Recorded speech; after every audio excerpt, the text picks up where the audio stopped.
Well, it depends on the individual. In most cases, one can see that the wealthier people become, the less pleasant they become and the more hard their hearts. And it's something that one experiences oneself.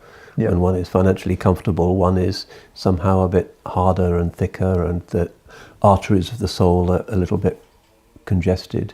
Then when one is kind of in a sense of real neediness and uncertainty about one's financial future. There are some exceptions, of course, and particularly in the earliest generations of Islam, when people had this tremendous kind of internal vaccination against worldly temptations. So one can see that the early Muslims were often such an exalted spiritual state that the existence of gold and the existence of sand were kind of equal to them. That didn't really affect them, didn't affect their ibadah, didn't affect their compassion to others. Nowadays we're not quite like that, unfortunately.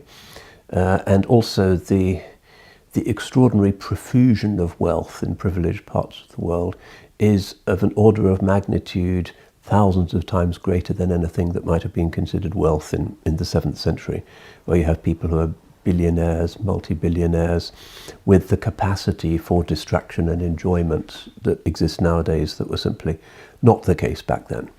Nowadays you have your private yacht, and it has to be 70 meters, and it has to have a cinema in it, and it has to have 2 pools and a masseur, and that's what they do in that world. That wasn't really quite what you would have if you had a mansion in Baghdad as one of the sort of 1% in the time of Harun al-Rashid. And probably then also you would be spending on art and culture, which generally the mega-rich nowadays tend not to do. The great works of Islamic civilization were produced through sponsorship and patronage of wealthy people, aristocrats, high-ranking court officials and so forth. And as a result, the world is adorned by the great products of Islamic civilization. And so the wealthy who spend on art and high-level cultural literary productions are people who keep the civilization going.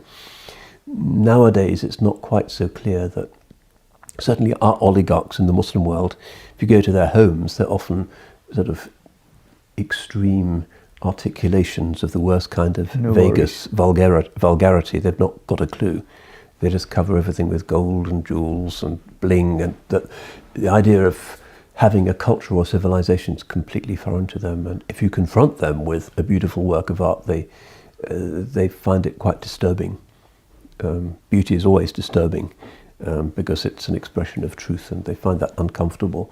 So they're self-surrounding with extraordinarily expensive forms of uglification is one way that they find of avoiding the disturbing presence of beauty and truth.